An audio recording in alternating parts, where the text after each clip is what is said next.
नमस्कार and Jai Hind. Welcome to the Gyanjyoti education. माझं नाव दिनेश नंदुरबार. तर मित्रो, ज्ञानज्योती एज्युकेशन दरवेळेस आपल्यासमोर वेगवेगळ्या प्रश्नांची उत्तरं घेऊन येत असते. अशाच पद्धतीने आज देखील आम्ही तुमच्यासमोर तुमच्या एका महत्त्वाच्या प्रश्नाचं उत्तर घेऊन आलेलो आहे. परीक्षेचा MPSC राज्यसेवा याचा अभ्यास करत असताना विद्यार्थ्यांसमोर वेगवेगळ्या प्रकारचे चॅलेंजेस असतात, त्यांच्यासमोर वेगवेगळ्या प्रकारचे प्रॉब्लेम्स असतात. अशाच खूप साऱ्या प्रॉब्लेम्स आणि चॅलेंजेस पैकी एक महत्त्वाचा चॅलेंज आहे इतिहास, है ना. इतिहास बघायला गेलं तर तो खूप गमतीशीर आणि मजेशीर इंटरेस्टिंग विषय आहे, पण तरी सुद्धा ह्याच इतिहास विषयाने खूप साऱ्या विद्यार्थ्यांमध्ये अशी भीती घालवलेली. माझ्यासमोर खूप सारे प्रश्न येतात की सर इतिहासाबद्दल काय करायचं म्हणजे तर त्यांच्यासमोर प्रश्न असतात, जसं की की सर इतिहासाचं वाचन कुठून करायला पाहिजे, है ना. इतिहास किती वाचला पाहिजे, त्याच्यानंतर इतिहासामधल्या ज्या डेट्स, प्लेस किंवा जे कुठले फॅक्ट्स आहेत ते लक्षात कसे ठेवले पाहिजे. इतिहासाचा सिलेबस तर खूप वास्ट आहे, त्याला लक्षात कसं ठेवायचं, त्याच्यासाठी कुठल्या ट्रिक्स वगैरे आहेत का, असे खूप सारे प्रश्न घेऊन माझ्यासमोर येतात. त्याच्यावरून मला अंदाजा येतो की हा जो इतिहास आहे हा पोरांच्या मनामध्ये खूप जास्त भीती घालवतो. तसा इतिहास समजायला खूप सोपा विषय, खूप म्हणजे खूप सोपा विषय. त्याच्यामुळे तुम्ही बघणार की इतिहास हा एक स्कोरिंग सब्जेक्ट सुद्धा आहे. प्रिलिम्स मध्ये पण तुम्हाला जर इतिहासावर थोडी तरी पकड असली तर असा स्कोर चांगला बनत असतो तुमचा, बरोबर. त्याच्यामुळं इतिहास हा असा एक विषय ज्याला एका स्ट्रॅटेजीने तुम्ही जर फॉलो केला तर तुम्हाला तिथे जास्तीत जास्त स्कोर काढता येत असतो. आज तशाच पद्धतीची एक स्ट्रॅटेजी जी मी स्वतः फॉलो करतो ती तुमच्या समोर मी घेऊन आलेलो आहे. जे नवीन विद्यार्थी हा व्हिडिओ बघतायत मी त्यांच्यासाठी स्पष्ट करून देतो अगोदरच की ह्या वर्षापासून राज्यसेवेने त्याचं पॅटर्न बदललेलं आहे. म्हणजे मागच्या वर्षीपर्यंत राज्यसेवा ही जो आहे ना प्रिलिम्स, मुख्य आणि इंटरव्ह्यू ह्या परीक्षेमध्ये जी मुख्य परीक्षा होती ती ऑब्जेक्टिव्ह पॅटर्नवर, म्हणजे बहुपर्यायी असे प्रश्न असायचे त्यांचे, एक प्रश्नाने 4 ऑप्शन असतील. पण ह्या वर्षापासून आयोगाने हा निर्णय बदलवलेला आहे आणि ह्या वर्षापासून आयोग आता डिस्क्रिप्टिव्ह पॅटर्नवर, म्हणजे फुल डिस्क्रिप्शन मध्ये पूर्ण लिहून अशी उत्तर, पूर्ण लिखित स्वरूपामध्ये उत्तर लिहिण्याची परीक्षा पद्धती घेऊन आलेलं आहे. तर मेन्स आपली डिस्क्रिप्टिव्ह पॅटर्न मध्ये असणार आहे. आता डिस्क्रिप्टिव्ह पॅटर्न मध्ये परीक्षा आल्यामुळं आपला परीक्षेचा दृष्टिकोन सुद्धा किंवा अभ्यासाचा दृष्टिकोन सुद्धा बदलणं गरजेचं आहे. आपण त्याच दृष्टिकोनाने किंवा त्याच पद्धतीने अभ्यास नाही करू शकत ज्या पद्धतीने कालपर्यंत अभ्यास करत होतो. त्याच्यामुळं ह्या नवीन बदललेल्या परीक्षेच्या स्वरूपामध्ये अभ्यासाचा जो दृष्टिकोन आहे, द पॉइंट ऑफ व्ह्यू, तो पण कसा बदलला पाहिजे तेही मी या व्हिडिओमध्ये सांगणार आहे. तर चला मित्रो, आजच्या व्हिडिओला आपण सुरुवात करू. तर इतिहासात अभ्यास मार्गदर्शिका असा आपला विषयाचा टॉपिक असणार आहे. बेसिकली इतिहास हा एक केवळ घटना सांगणारा विषय नाही, तर तो विश्लेषणातून समजून घेणारा विषय. खूप वेळ लागला मला ही ओळ शोधायला, बट ही ओळ जी किंवा हे जे वाक्य आहे ना, हे अभ्यास कसा करायचा इतिहासाचा त्याच्यासाठी परफेक्ट असं डिस्क्रिप्शन देत असते, है ना. ह्या वर्षापासून इतिहासमध्ये फक्त आपल्याला फॅक्ट्स फॅक्ट्स फॅक्ट्स आणि फॅक्ट्स असे नाही रटायचे आहेत, कारण की मेन्स डिस्क्रिप्टिव्ह पॅटर्न मध्ये आलेली. आता ही जी मेन्स डिस्क्रिप्टिव्ह पॅटर्न मध्ये, त्या डिस्क्रिप्टिव्ह पॅटर्न मधल्या मेन्स साठी आपल्याला विश्लेषण हे खूप महत्वाचं असते, है ना. अनालिसिस इंग्लिश मध्ये म्हणत असतो आपण त्याला, की आपण जे कुठले फॅक्ट्स वाचतोय त्याचं अनालिसिस करणं पण तितकंच गरजेचं आहे. का? कारण की आपल्याला परीक्षेमध्ये, मेन्सच्या परीक्षेमध्ये जे प्रश्न असणार आहे ते त्याच पद्धतीने असणार आहे. एक प्रश्न असणार आहे, खाली तुम्हाला त्या ठिकाणीला 150 ते 250 शब्दामध्ये त्याची उत्तरं लिहायची असणार आहे. मग त्याच्यामुळे जर तुम्हाला टॉपिकचं विश्लेषण करता येत नसेल तर तुम्ही मेन्सची आन्सर रायटिंग करू शकणार नाही, है ना. त्यामुळं विश्लेषण करून तो समजून घेणं हे पण तितकंच महत्वाचं असते. त्यामुळे अप्रोच बदलावा लागणार आहे आपल्या सर्वांना, ठीक आहे. या अगोदरच मी इतिहासावर प्रिलिमची स्ट्रॅटेजी कशी असली पाहिजे त्यावर एक व्हिडिओ बनवलेला होता, त्यामुळे त्याबद्दल मी आता जास्त काही चर्चा करणार नाही. फक्त एक ओव्हरव्ह्यू करून देईल की आपण काय बघितलेलं होतं. तर पूर्व परीक्षा प्रिलिम्स असेल त्याच्यामध्ये हिस्ट्री, त्याचं जे वेटेज असते ते 15 प्रश्नांचं असते. पूर्व परीक्षेमध्ये 15 प्रश्नाचं काय असणार, त्याचं वेटेज असणार आहे जीएस मध्ये. तर त्याचे 15 प्रश्न या खालील टॉपिक्सवर येत असतात. तर त्याच्यामध्ये आपण जर बघू तर हा जो 2 नंबरचा टॉपिक आहे हा इतिहासावर आहे. हा सिलेबस आहे, फक्त 2 नंबरची जी ओळ आहे हा प्रिलिमचा सिलेबस दिलेला आहे त्यांनी, छोटासा आहे पण एवढाच नसतो. भारताचा इतिहास व भारतीय राष्ट्रीय चळवळ महाराष्ट्राच्या भारांशासह असं तेवढा त्यांनी इतिहास सिलेबस मांडलेला. आता याच्यात काहीच कळत नसते, त्याच्यामुळे आपल्याला थोडंसं त्याला विस्तृत पद्धतीने समजून घेणं गरजेचं असते. मग हा इतिहास पूर्ण करत असताना आपल्याला 4 मुद्द्यांवर लक्ष द्यायचं असते प्रिलिमसाठी. कशासाठी सांगतोय मी? प्रिलिमसाठी. तर प्रिलिमसाठी प्राचीन भारत, मध्ययुगीन भारत किंवा मध्यकालीन भारत, आधुनिक भारत आणि महाराष्ट्राचा इतिहास, अशा 4 पॉइंट्सवर आपल्याला विशेष लक्ष द्यायचं असते आणि इथनं आपला सिलेबस आपल्याला कंप्लीट करायचा असतो. प्रिलिमचा अभ्यास करत असताना प्रत्येकाच्या बुद्धीमध्ये ही गोष्ट क्लिअर असली पाहिजे की प्रिलिम्स ही एक एमसीक्यू बेस एक्झाम असणार आहे. मल्टिपल चॉईस क्वेश्चन्स असणार त्याच्यामध्ये, है ना. एक क्वेश्चन असेल आणि त्याला 4 ऑप्शन्स असतील. त्याच्यामुळे तुम्हाला उत्तर परफेक्ट माहित असणे गरजेचं नसते. 4 पर्यायामधनं तुम्हाला योग्य ते उत्तर शोधून सुद्धा तुम्ही उत्तर बरोबर करू शकताय तुमचं. म्हणजे आपल्याला 4 पैकी कुठलं उत्तर हे परफेक्ट जरी माहित नसलं तरी 4 पर्याय वाचून आपण त्याच्यातनं योग्य उत्तर फाइंड आउट करू शकतोय. अशा पद्धतीने ते ऑप्शन असतात त्या ठिकाणी, याचा पण फायदा होतो त्या ठिकाणी. मग अशा पद्धतीने ती परीक्षा असणार आहे. त्यामुळं आपल्याला पूर्व परीक्षेचा अभ्यास करत असताना फॅक्ट्स आणि फॅक्ट्स याच्यावर जास्तीत जास्त लक्ष ठेवायचं असते. जितके जास्त आपण फॅक्ट्स करणार, जितके त्यांना आपण रट्टा मारणार, मगअप करणार आहे, तितका आपल्या प्रिलिम्स मध्ये स्कोर वाढण्याचा चान्सेस जास्त असतात, है ना. तर मग अशा पद्धतीनं प्राचीन, मध्ययुगीन, आधुनिक आणि महाराष्ट्र या 4 टॉपिक सकट आपण आपला सिलेबस कंप्लीट करतो आणि पूर्व परीक्षेचा अभ्यास पूर्ण करून घेतो, है ना. यावर मी डिटेल डिस्कशन ऑलरेडी वेगवेगळ्या व्हिडिओज मध्ये केलेलं आहे. त्यानंतर आपला जो सर्वात महत्त्वाचा विषय आजच्या टॉपिकचा तो म्हणजे मेन्स किंवा मुख्य परीक्षा, है ना.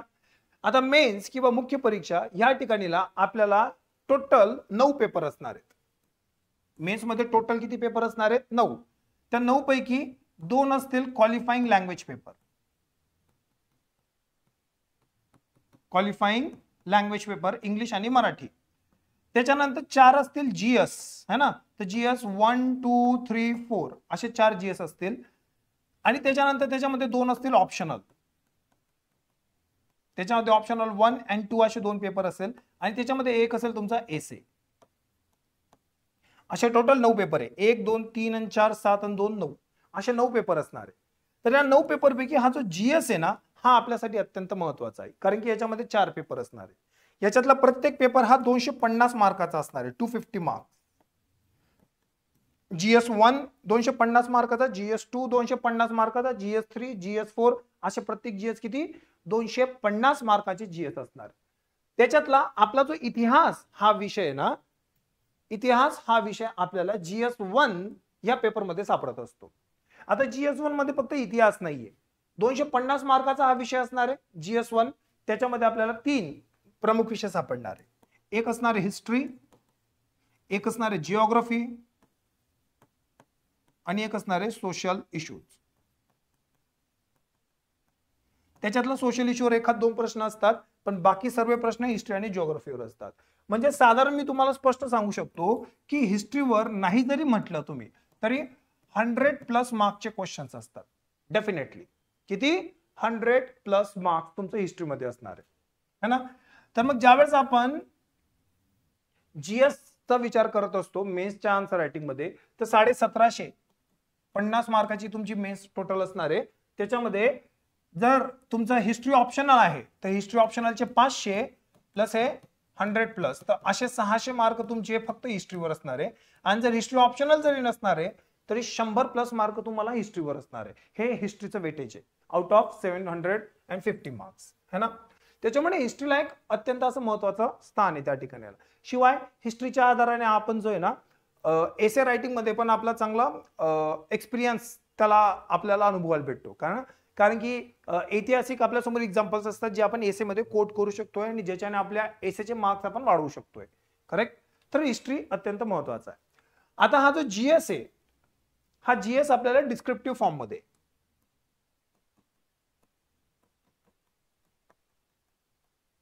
डिस्क्रिप्टिव्ह फॉर्म मध्ये असणार आहे. म्हणजे इथं उत्तराचं आपल्याला लेखन करायचं है ना. एक प्रश्न असणार आहे आणि त्याचं उत्तर लिहायचं आपल्याला. आता ते उत्तर कसं लिहायचं याच्यावर आपण जाऊ नंतर. पहिले आपण समजू की सिलेबस काय असणार आहे. मेन साठीचा सिलेबस, प्रिलिमचा जो सिलेबस असणार आहे तोच मेन्सला नसतो, त्याच्यापेक्षा जास्त असतो. म्हणजे प्रिलिमचा तर करायचाच आहे, प्लस ऍडिशन मध्ये आपल्याला दुसऱ्या अजून काही गोष्टी बघायच्या आहेत. जसं भारतीय संस्कृतीमध्ये प्राचीन ते आधुनिक काळापर्यंत असलेली कलेची रूपे, साहित्य, स्थापत्य कला इत्यादी गोष्टी येणार आहेत. म्हणजे हा आर्ट अँड कल्चरचा हिस्सा आहे. कशाचा हिस्सा आहे? Art and culture. Indian history, भारतीय इतिहासामध्ये प्राचीन काळापासून तर आधुनिक काळापर्यंत जितके बी आर्ट अँड कल्चर डेव्हलप झाले त्याच्यामध्ये डान्स, म्युझिक, है ना, वेगळे वेगळे आर्टिफॅक्ट्स, अशा प्रत्येक गोष्टी येणार आहेत. हा सगळा आर्ट अँड कल्चरचा हिस्सा आपल्याला याच्यात बघायचा आहे. तर पहिला हिस्सा काय आला आपल्यासाठी, आर्ट अँड कल्चर सिलेबस मध्ये, आर्ट अँड कल्चर है ना, हा पहिला हिस्सा आला सिलेबसचा. कुठून, प्राचीन काळापासून तर आधुनिक काळापर्यंत, म्हणजे संपूर्ण इतिहासातले. त्याच्यानंतर महाराष्ट्रातील संत चळवळीच्या विशेष संदर्भासह भक्ती चळवळ आणि त्याचे तत्वज्ञान, म्हणजे महाराष्ट्र इतिहास येतो इथं आपल्याला, महाराष्ट्र इतिहास. पण विशेष संदर्भ कशावर दिलेला त्यांनी, भक्ती मुवमेंट. कशावर दिलेला आहे, भक्ती मुवमेंट. पण ह्या वेळेसच्या काळामध्ये ज्या कुठल्या आपल्या कल्चरल मुवमेंट चालू होत्या महाराष्ट्रातल्या, त्या पण इथं अत्यंत महत्वाच्या असतात. तर महाराष्ट्राचा इतिहास इथं आपण बघतोय. त्यानंतर आपण बघतोय आधुनिक भारताच्या इतिहासातील 18व्या शतकाच्या मध्यमापासून आजपर्यंतच्या महत्वपूर्ण घटना, म्हणजे आपण ह्या ठिकाणी मॉडर्न हिस्ट्री बघतोय. काय बघतोय, मॉडर्न हिस्ट्री है ना, from 18th century to the till date, आजपर्यंतचा. तर असा आपण मॉडर्न हिस्ट्रीचा याच्यामध्ये प्रवास बघतोय. आता त्या मॉडर्न हिस्ट्रीमध्ये आपल्याला काय काय बघावं लागते, स्वातंत्र्य लढा, त्याच्यातील विविध टप्पे, देशातील निरनिराळ्या भागातील स्वातंत्र्य लढ्यात योगदान, या सगळ्या गोष्टी. तर म्हणजे याच्यामध्ये आपण फ्रीडम फाईट और फ्रीडम स्ट्रगल, फाईट म्हणण्यापेक्षा स्ट्रगल, स्वातंत्र्य लढा हा आपण या ठिकाणी बघत असतो. तर फ्रीडम स्ट्रगल आपण या ठिकाणी शिकणार आहोत है ना. तर आर्ट अँड कल्चर म्हणजे कला झाला आपलं है ना, त्याच्यानंतर महाराष्ट्राचा इतिहास झाला. मग आधुनिक भारत म्हणजे मॉडर्न हिस्ट्रीमध्ये आपण बघितलं की फ्रीडम स्ट्रगल आणि त्याच्यातले सगळे वेगवेगळे पैलू आपण त्याच्यामध्ये बघत असतो है ना. त्याच्यानंतर स्वातंत्र्योत्तर एकत्रीकरण आणि देशांतर्गत पुनर्रचना, याला आपण म्हणायचं पोस्ट इंडिपेंडन्स. याला आपण काय म्हणायचं, पोस्ट इंडिपेंडन्स. सी जो सिलेबस यांनी इथं मांडलेला आहे ना, मी त्याचं सिम्प्लिफिकेशन तुमच्या समोर ठेवतोय की आपल्याला कुठली पुस्तकं वाचणं गरजेची. तर हे पुस्तकांचे टायटल्स असणार आहे तुमच्या समोर है ना, की बाजारातून पुस्तक येत असताना कुठलं पुस्तक तुम्हाला वाचणं गरजेचं आहे या ठिकाणीला. तर स्वातंत्र्योत्तर एकत्रीकरण म्हणजे पोस्ट इंडिपेंडन्स आपण बघणार आहे. आणि त्याच्यानंतर जो शेवटचा मुद्दा आपल्यासाठी तो म्हणजे जगाचा इतिहास, त्याला आपण म्हणू वर्ल्ड हिस्ट्री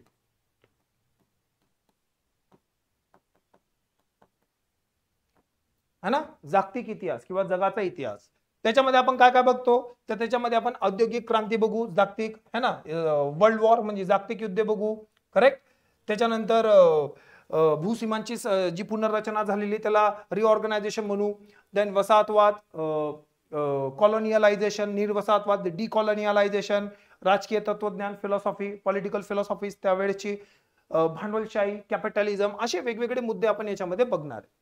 आता मी हा सिलेबस डिटेलमध्ये का बरं नाही घेत, कारण की व्हिडिओची लेंथ खूप जास्त होऊन जाईल. त्याच्यामुळे मी शॉर्टमध्ये तुम्हाला मेन टॉपिक कुठले आहेत आपल्याला मेन साठी अभ्यास करायला ते बघणार आहे.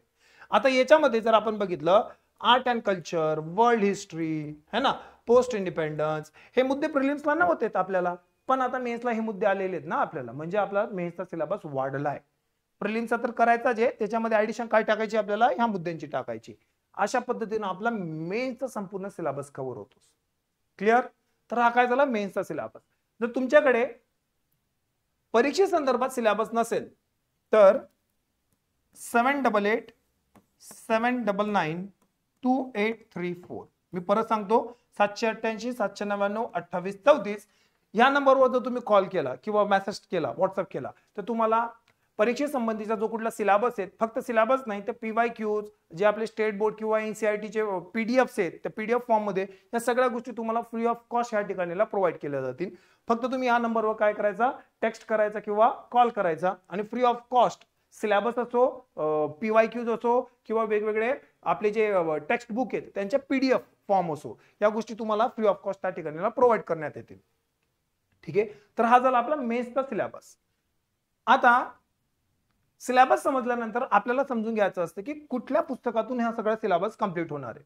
आता पुस्तकं कुठली वापरायची त्याच्यावर मी अगोदरच डिटेलमध्ये बुक लिस्ट तयार केलेली आहे ना. युट्यूबवर तुम्ही जर दिनेश ज्ञानज्योती एज्युकेशन मध्ये बुक लिस्ट बघितली इतिहासाची तर त्या प्लेलिस्ट मध्ये तुम्हाला ते सापडून जातील. ओके. तर मग ही जी पुस्तके आहेत, ही पुस्तके बेसिकली आपल्याला दोन प्रकारे असणार आहे. एक म्हणजे बेसिक आणि दुसरी असणार आहे आपली ऍडव्हान्स है ना.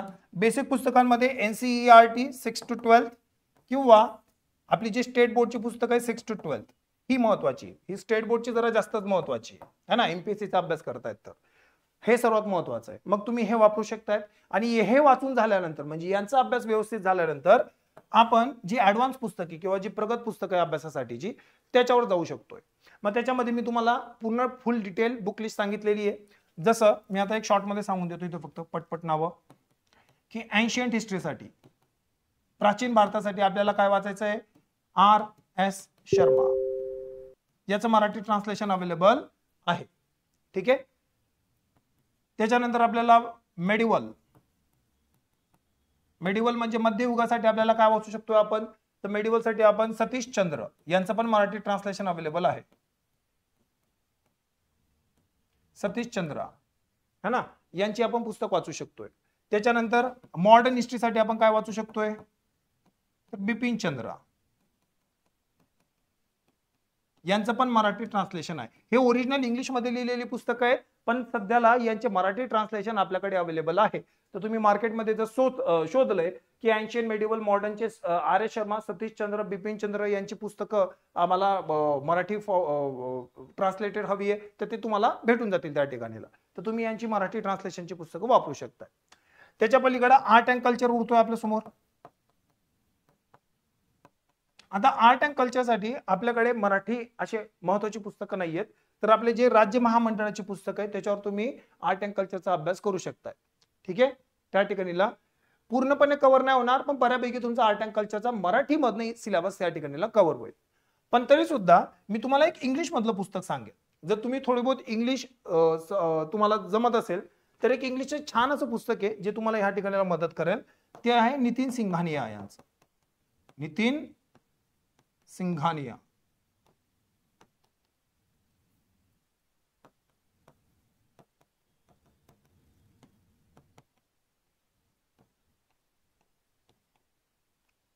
टाटा मॅग्रॉ हिल TMH पब्लिकेशनचं पुस्तक येते आर्ट अँड कल्चरचं. त्याच्यामध्ये आपला जो आर्ट अँड कल्चरचा मेन्सचा सिलेबस बघितला तो संपूर्ण काय होऊन जाणार आहे, कव्हर होऊन जाणार आहे आपल्यासाठी. बरोबर. तर तुम्ही त्या आर्ट अँड कल्चरसाठी नितीन सिंघानियाचं पुस्तक वापरू शकताय.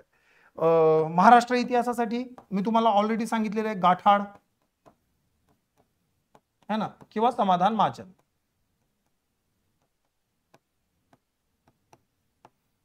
ही पुस्तकांची लिस्ट मी ऑलरेडी डिटेलमध्ये सांगितलेली. आता फक्त शॉर्ट मध्ये सांगतोय की ह्या पुस्तकांवर तुम्ही काय करू शकताय, तुमचा सिलेबस कंप्लीट करू शकताय त्या ठिकाणी.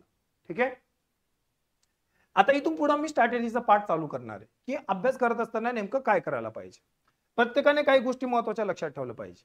अभ्यास सुरू करत असताना सर्वात पहिलं काम आहे तुमच्या प्रत्येकाचं सिलेबस बाय हार्ट करणे.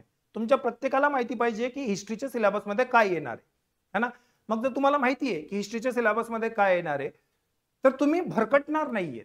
बहुतेक वेळेस काय होते ना की आपण भरकटून जातो, आपल्याला कळत नाही इतिहास मायथॉलॉजी याच्यातला डिफरन्स कळत नाही. बरं, आपल्याला परीक्षेसाठी कुठला सिलेबस वाचायचा ते कळत नाही. मी स्पष्ट शब्दात माझ्या विद्यार्थ्यांना आणि तुम्हालाही सांगतो की ज्याला परीक्षा पास व्हायची तो सिलेबस वाचेल आणि अभ्यास करेल है ना. ज्याला परीक्षा पास नाही व्हायची तो सिलेबस वाचणार नाही आणि काही भारूडभरती करत असेल. जर इतिहासामध्ये खूप इंटरेस्ट येतोय, खूप काही वाचायचं तर PhD करून घ्यायची. पण जर तुम्हाला परीक्षा पास व्हायची, राज्यसेवेची परीक्षा पास व्हायची, तर सिलेबस मध्ये जितकं दिलंय तितकंच वाचायचंय.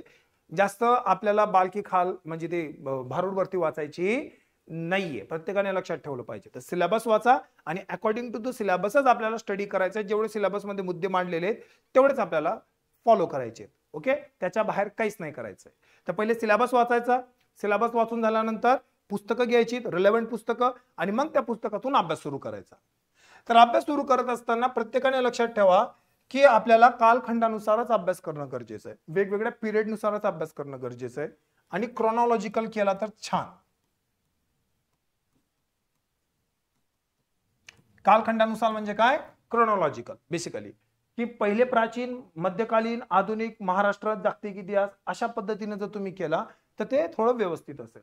आता याच्यामध्ये महाराष्ट्र आणि जागतिक हा क्रोनॉलॉजी मध्ये येत नाही, पण हे 2-3 विषय कसे येतात क्रोनॉलॉजिकली. म्हणजे पहिले प्राचीन काळ येईल, नंतर मध्यकालीन काळ येईल, नंतर आधुनिक भारत येईल. याच्याने काय होते की एक कंटिन्यू फ्लो आपल्या समोर असतो है ना. इतिहास वाचत असताना जास्त बर्डन नाही घ्यायचं की हे वाचू की ते वाचू. मी तुम्हाला शॉर्ट एकदम छान मजेशीर गोष्ट सांगतो. इतिहास बघायला गेला ना तर कहाणीज आहेत, स्टोरीज आहेत वेगवेगळ्या है ना. पहिले इतिहासाचं वाचन करत असताना कधीही स्टोरी काय ती लक्षात घेऊन घ्यायची. म्हणजे पहिलं ज्यावेळेस वाचन करतो आपण, सपोज मी फर्स्ट टाइम गुप्ता साम्राज्य वाचतोय, तर गुप्ता साम्राज्याच्या राजांबद्दल वाचत असताना मी त्याला एका स्टोरी सारखं वाचेल. मला त्याच्यातनं परीक्षेचे प्रश्न सॉल्व्ह करायचे असं वाचणार नाही. स्टोरी सारखं वाचल्यानंतर मग मला ते स्टोरीचे कॅरेक्टर डोक्यामध्ये फिट होतात. मला त्यांची नावं, तारीख ह्या गोष्टी नाही जरी माहिती असल्या तरी मला ती एक स्टोरी डोक्यामध्ये रॉ फॉर्म मध्ये फिट होऊन जाते, कच्च्या स्वरूपामध्ये. मग आपण काय करायचं, सेकंड रिडिंग करतो ना त्यावेळेस त्या स्टोरी मधले फॅक्ट्स काढायचे, महत्वाचे फॅक्ट्स उचलायचे, की स्कंदगुप्त कोण होता, समुद्रगुप्त कोण होता, कुठल्या वर्षी त्यांचं राज्य चालू झालं, कुठल्या वर्षी त्यांनी युद्ध केले, ह्या गोष्टींचे फॅक्ट सेकंड रिडिंगला काढायचे. याच्याने काय होते की आपल्या डोक्यामध्ये बॅक ऑफ द माइंड एक पूर्णपणे एक मूवी, एक स्टोरी चालत असते. आणि ज्यावेळेस आपण सेकंड रिडिंग करत असताना फॅक्ट्स काढतो मग ते त्यावेळेस बर्डन सम होत नाहीत किंवा ते डोक्यावर ओझं होत नाहीत. तर इतिहास हा एक हसत खेळत आणि स्टोरी थ्रू स्टडी करण्याचा विषय. ज्याला ही गोष्ट उमजली, ज्याला ही गोष्ट समजली, तो इतिहासाला काय करतो, डायरेक्ट प्रेम करतो आणि मग ते जास्त बर्डन नसते. तर मग हिस्ट्रीला जर लर्न करायचं असेल तुम्हाला तर त्याला स्टोरी थ्रूच घेऊन जावं लागते आपल्याला, है ना. काही वेळेस आपल्याला तर स्टोरी थोडीशी फॅब्रिकेट करण्याची गरज पडेल तर फॅब्रिकेट पण करून घ्यायच्यात, म्हणजे त्याच्यामध्ये मनगडत कहाणी आपणच टाकून द्यायच्या, है ना. पण नोट्स मध्ये नाही बरं का, लक्षात ठेवत असताना नोट्स मध्ये जे फॅक्च्युअल पॉइंट्स आहेत तेवढेच लिहायचे. का? कारण की आपल्याला हा जो सिलेबस आहे हा वर्षभर लक्षात ठेवायचा आहे. मग जी ती कहाणी स्वरूपात लक्षात ठेवलं तर ते लक्षात ठेवणं सोपं होऊन जाते त्या ठिकाणीला, है ना. हे मी पण केलेलं आहे आणि सक्सेसफुली केलेलं आहे त्या ठिकाणीला, त्यामुळे हे तुम्ही पण करू शकताय. तर स्टोरीज थ्रू आपल्याला जाणं गरजेचं आहे. तर लक्षात ठेवायचं प्रत्येकाने, कालखंडानुसार आपल्याला पुढे जायचंय त्या ठिकाणीला, है ना. तर प्राचीन भारत सर्वात पहिले करायचं, मग मध्यकालीन भारत करायचा, मग आधुनिक भारत, मग त्याच्यानंतर महाराष्ट्राचा इतिहास आणि जागतिक इतिहास.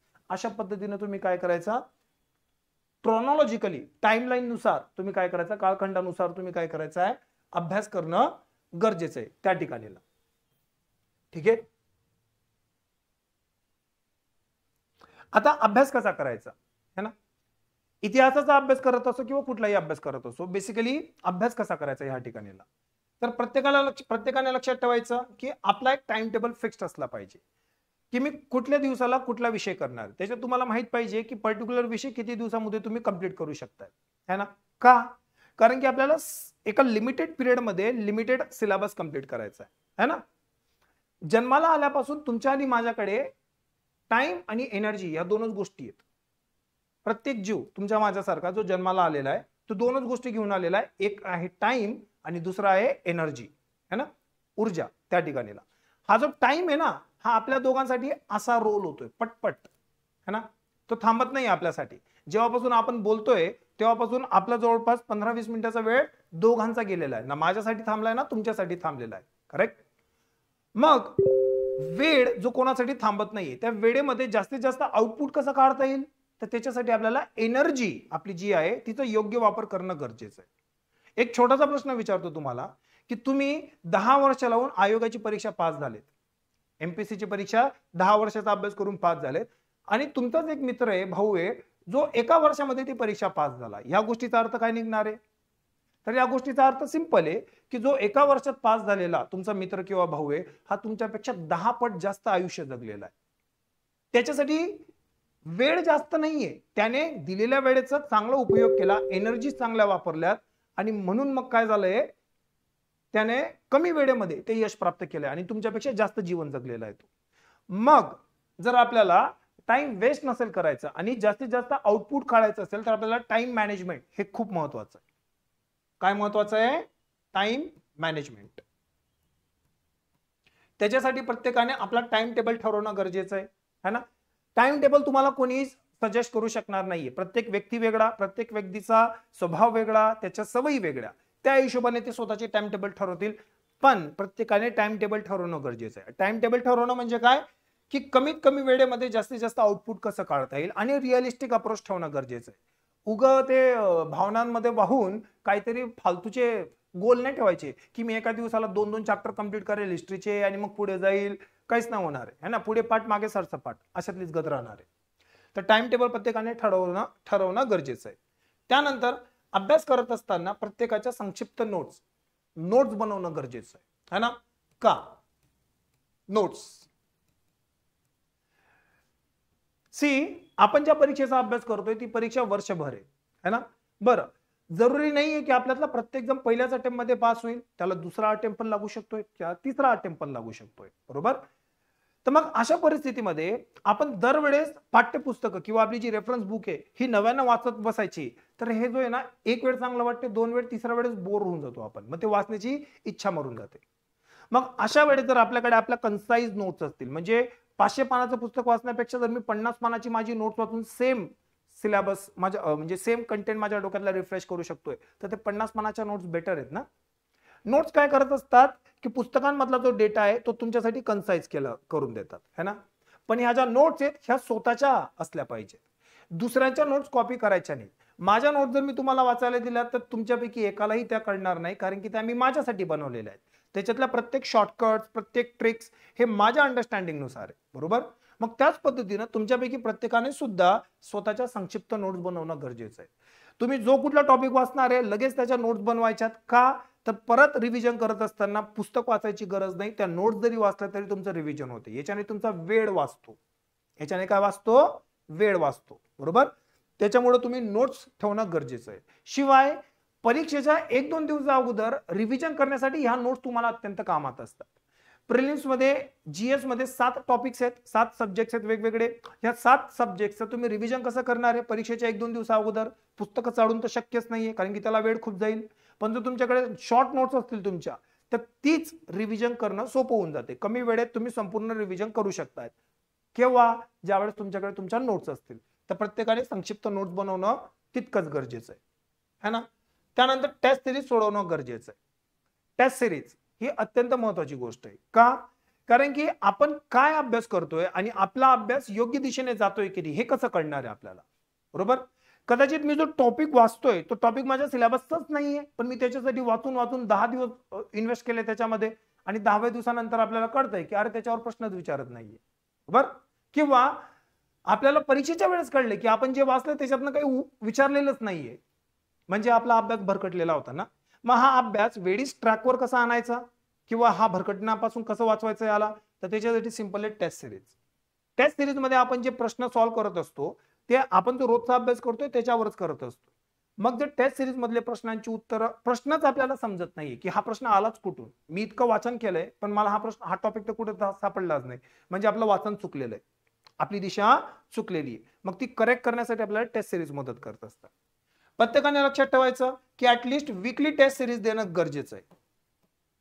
प्रत्येक हप्त्याला तुम्ही काय केला पाहिजे, टेस्ट दिल्या पाहिजेत त्या ठिकाणीला.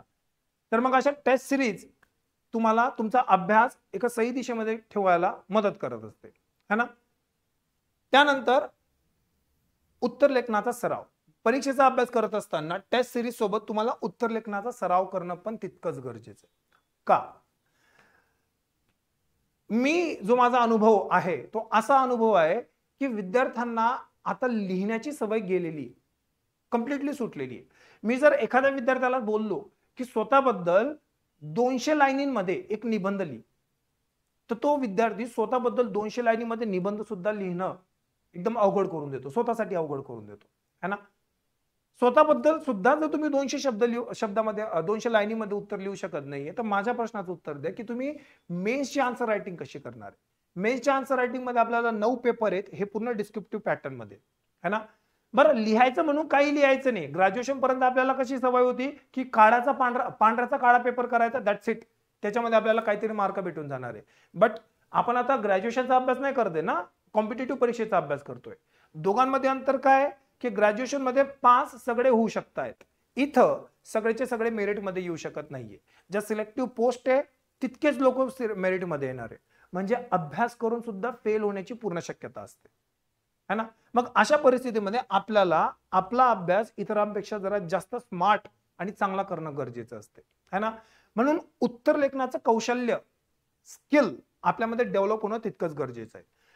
आजपर्यंत ग्रॅज्युएशन पर्यंत मी सगळे नाही पण बहुतेक विद्यार्थ्यांमध्ये बघतोय की त्यांच्यामध्ये हे स्किल डेव्हलप झालेलं नाहीये, म्हणून त्यांच्यासमोर उत्तर लेखन हा एक मोठा चॅलेंज आहे. अभ्यास करून घेणार, नोट्स काढून घेणार, पण जर तुम्हाला तेच अभ्यास केलेला मांडता येत नाहीये उत्तरामध्ये, म्हणजे तुमची गडबड झाली. प्रेझेंटेशनच जर जमत नाही तुम्हाला तर तुमची गडबड झाली. त्याच्यामुळे उत्तर लेखन हा याच्या पुढे तुमच्या अभ्यासाचा एक महत्वाचा पडाव असणार आहे. डेली बेसिसवर रोजच्या रोज तुमच्यापैकी प्रत्येक जण उत्तर लेखनाचा सराव करेल. रोजच्या रोज काहीही लिहा, पण लिहा. प्रत्येकाने लिहिणं चालू करायचं आजपासून, है ना. तुम्ही इतिहासाचा एक टॉपिक वाचला, त्याच्यावर लिखाण करा, त्याच्यावर इंटरनेटवर प्रश्न शोधा, आन्सर राईट करण्याची प्रोसेस स्टार्ट करा.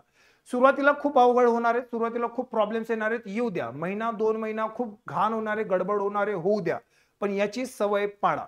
तुमच्यापैकी जो कोणी व्यक्ती उत्तर लेखनाकडे दुर्लक्ष करणारे, मी लिहून देतो, तो व्यक्ती अजिबात आयोगाची परीक्षा पास होऊ शकत नाही. त्याने सरळ क्लरिकल वगैरेचे फॉर्म भरावेत, ज्या ठिकाणी डिस्क्रिप्टिव्ह पॅटर्न नाही येत, आणि आयुष्यभर क्लर्क म्हणून जगावं. पण ज्यांना कोणाला अधिकारी बनायचं असेल, त्या प्रत्येक विद्यार्थ्याने उत्तर लेखनाची सुरुवात करणं गरजेचं आहे ना. मग ज्यावेळेस उत्तर लेखन करायचंय परीक्षेसाठी, तर नेमकं काय करायचंय मी केव्हाचं सांगतोय, तर प्रत्येकाने लक्षात ठेवायचं. मेन्सच्या आन्सर रायटिंग मध्ये जेव्हा मी तुम्ही आन्सर रायटिंग करणार आहे, उत्तर लेखन,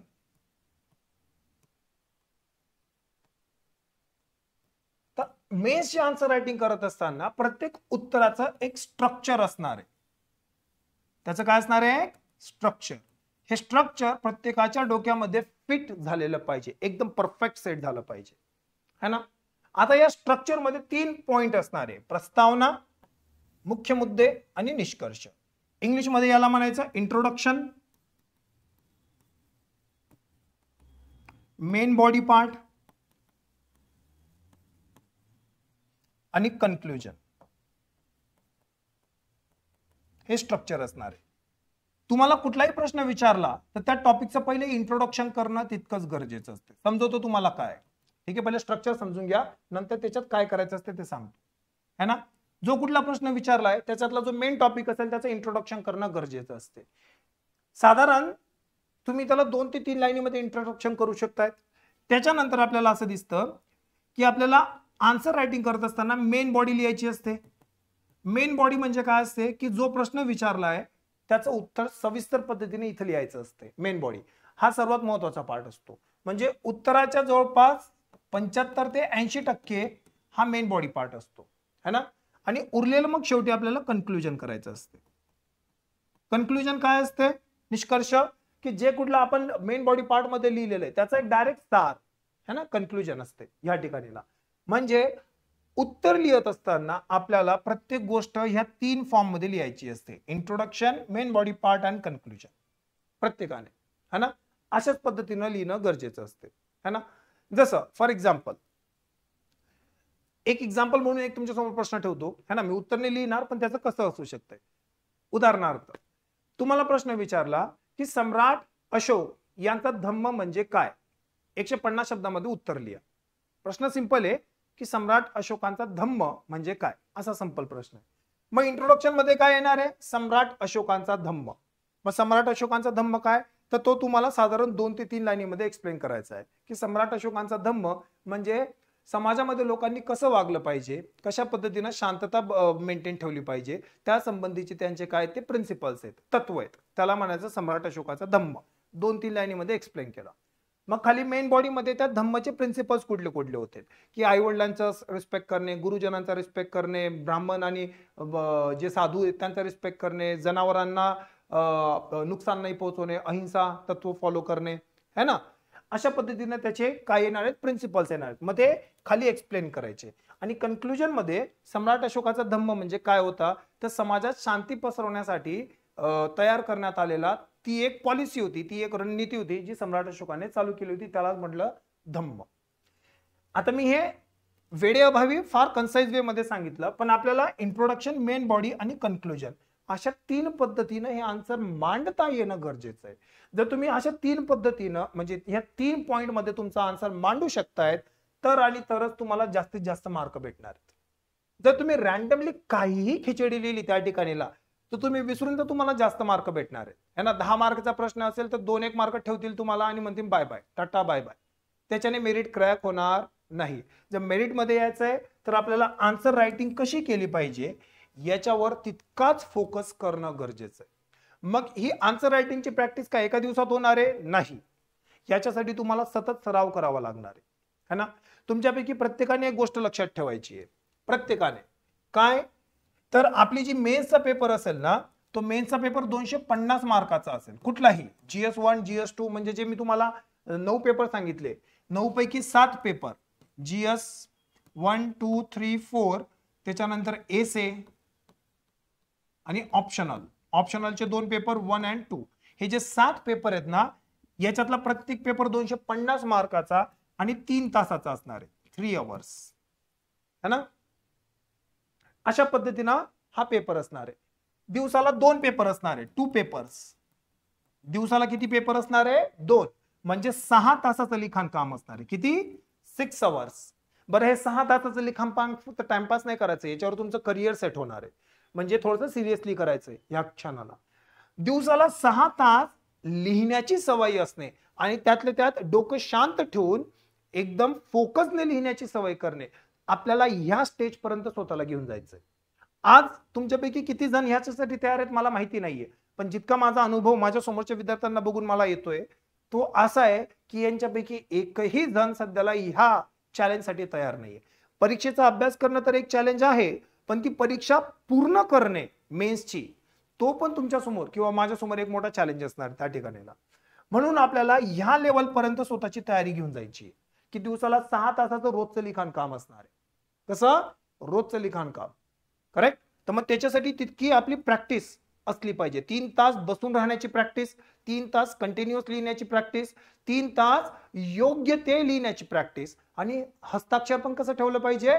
समजेल असं. एकदमच गोंडस आणि एकदम मोत्यांसारखं अक्षराची गरज नाहीये, पण ऍटलिस्ट धचा म नाही होणार इतकी काळजी ठेवणं आपलं काम आहे. नाहीतर धराचा मारा करून येणार आहेत, अख्खे मार्क घालवणार आहेत तुम्ही.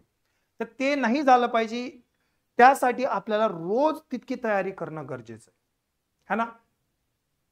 अवघड नाहीये अजिबात, अवघड अशक्य अजिबात नाहीये. थोडंसं अवघड असू शकते, अशक्य अजिबात नाहीये, पण याच्यासाठी आपल्याला डेली प्रॅक्टिस करावीच लागणार आहे ना.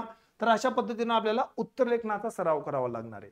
मेन्सच्या स्ट्रॅटेजीमध्ये मी तुम्हाला एकच गोष्ट सांगेल की उत्तर लेखनाचा तुम्ही जितका जास्त सराव करणार आहे, प्रेझेंटेशन क्लिअर करण्याचा तुम्ही जितका जास्त सराव करणार आहे, तितकं तुमचं काय होणार आहे? मार्क वाढणार आहेत. जितकं शक्य होत असेल तितकं तुम्ही प्रेझेंटेशन ते पण काय करायचं आपल्याला? इम्प्रूव्ह करायचंय. कसं? ब्लॉक डायग्राम यूज करून. ब्लॉक डायग्राम यूज करायला पाहिजे है ना. हायलाइट्स करायला पाहिजे. हायलाइट्स म्हणजे काय? महत्वाच्या शब्दांना अंडरलाईन करायला पाहिजे. ब्लॉक डायग्राम यूज करा, हायलाइट्स यूज करा है ना, कोटेशन यूज करा. वेगवेगळ्या गोष्टी यूज करून आपल्याला आपलं उत्तर जास्तीत जास्त अट्रॅक्टिव्ह करणं गरजेचं आहे. तर अशा पद्धतीने आपली आन्सर रायटिंग जर तुम्ही इम्प्रूव्ह केली तर मेन्स मध्ये तुम्हाला जास्तीत जास्त फायदा होणार. प्रत्येकाने लक्षात ठेवा, मेन्सचा अभ्यास करत असताना फक्त फॅक्च्युअल कंटेंटवर लक्ष ठेवून चालणार नाही, आपल्याला अनालिटिकल म्हणजे विश्लेषण सुद्धा करावं लागेल. त्याच्यामुळे मी माझ्या ह्या सेशनची सुरुवात त्या स्टेटमेंट पासून केली होती की इतिहास फक्त फॅक्ट्स मध्ये नसतो, तर तो त्याच्या विश्लेषणामध्ये सुद्धा असतो. आपल्याला ते विश्लेषण तितकंच महत्वाचं आहे, कारण की मेन्स त्याच्याशिवाय आपण कव्हर करू शकणार नाही है ना. तर या स्ट्रॅटेजीला जर तुम्ही मेन्सचा अभ्यास सुरू केला तर तुम्हाला असं दिसेल की मेन्स मध्ये तुमचे मार्क वाढतात. बरं, हा जो अप्रोच मी इतिहासाला सांगितला त्याच्यात काही गोष्टी इतिहास स्पेसिफिक आहेत, जसं ते स्टोरी थ्रू अभ्यास करणे वगैरे, पण याच्यातला बहुतेक पार्ट हा जनरल आहे. जसं मी उत्तरलेखन कसं करायला पाहिजे हा पार्ट तुम्ही जिओग्राफी वगैरे प्रत्येक गोष्टीला पण अप्लाय करू शकता, फक्त हिस्ट्री स्पेसिफिक नाहीये. अंडरस्टूड. तर मग प्रत्येकाने मेन्सचा पॅटर्न कसं असणार आहे त्याला समजून घेऊन त्याच्यासाठी तयारी कशी वेगळी करावी लागणार आहे याच्यावर फोकस करणं तितकंच गरजेचं आहे. अंडरस्टूड. बरं, जाता जाता तुमच्या सर्वांसाठी एक महत्वाची सूचना आहे त्या ठिकाणीला. ज्ञानज्योती एज्युकेशन पुणे तुमच्या सर्वांसाठी एक नवीन बॅच घेऊन आलेली आहे, तिचं नाव आहे निर्माण बॅच. काय असेल ही निर्माण बॅच? तर ही जी निर्माण बॅच आहे एमपीएससी आणि युपीएससी दोघं परीक्षांच्या अभ्यासासाठी असणार आहे. ही बॅच मराठी आणि इंग्लिश अशा दोघं मीडियम मध्ये असणार आहे. दोघांसाठी एमपीएससी युपीएससी ला ऑनलाईन आणि ऑफलाईन अशा दोघं मोड्स मध्ये ही काय असणार आहे? अवेलेबल असणार आहे. ही बॅच प्रामुख्याने 2 स्वरूपात चालू होणार आहे. एक असणार आहे बेसिक आपली फाउंडेशन बॅच, ज्याच्यामध्ये 12वी नंतर जे मुलं आहेत त्यांना 3 वर्षाचा आपण फाउंडेशन बॅच थ्रू पूर्ण त्यांची तयारी करून घेणार आहेत. आणि त्याच्यानंतर असणार आहे एक आपली नॉर्मल इंटिग्रेटेड बॅच जी ग्रॅज्युएट मुलांसाठी असणार आहे, जे ग्रॅज्युएशनच्या फायनल इयर किंवा ग्रॅज्युएट झालेले मुलं त्यांच्यासाठी, ज्यांना आपण एका वर्षामध्ये साधारण संपूर्ण सिलेबस कंप्लीट करून देणार आहे. या दोघं ठिकाणी आपण प्रिलिम्स, मेन्स आणि इंटरव्ह्यू अशी संपूर्ण तयारी करून घेणार आहोत. या ठिकाणी याला संपूर्ण सिलेबस कंप्लीट करून घेणं है ना, उत्तम दर्जेदार असे बुक्स स्टडी नोट्स तुम्हाला प्रोव्हाइड करणं. जर तुम्ही ऑनलाईन मोडमध्ये ऍप्लिकेशन घेतले ऍडमिशन घेतलेलं असेल तर घरपोच त्या पुस्तकांची डिलिव्हरी करणं. त्याच्यानंतर तुम्हाला ऍप थ्रू व्हिडिओचा ऍक्सेस ठेवणं है ना, 1-to-1 mentorship, answer writing practice mains साठी पर्टिक्युलरली है ना, तर आपण डेली त्या ठिकाणी आन्सर रायटिंग प्रॅक्टिस करून घेत असतो. त्याच्यानंतर वीकली टेस्ट सिरीज, अशा काही वेगवेगळ्या फीचर्स सकट ही निर्माण बॅच आपण या ठिकाणी सुरू केलेली आहे. ही जी निर्माण बॅच आहे 1 मे पासून आपण हिची सुरुवात करणार आहोत त्या ठिकाणी है ना. 788-799-2834 ह्या नंबरवर तुम्ही संपर्क करू शकतायत आणि निर्माण बॅच बद्दल अधिक माहिती तुम्ही काय करू शकतायत, मिळवू शकतायत. धन्यवाद.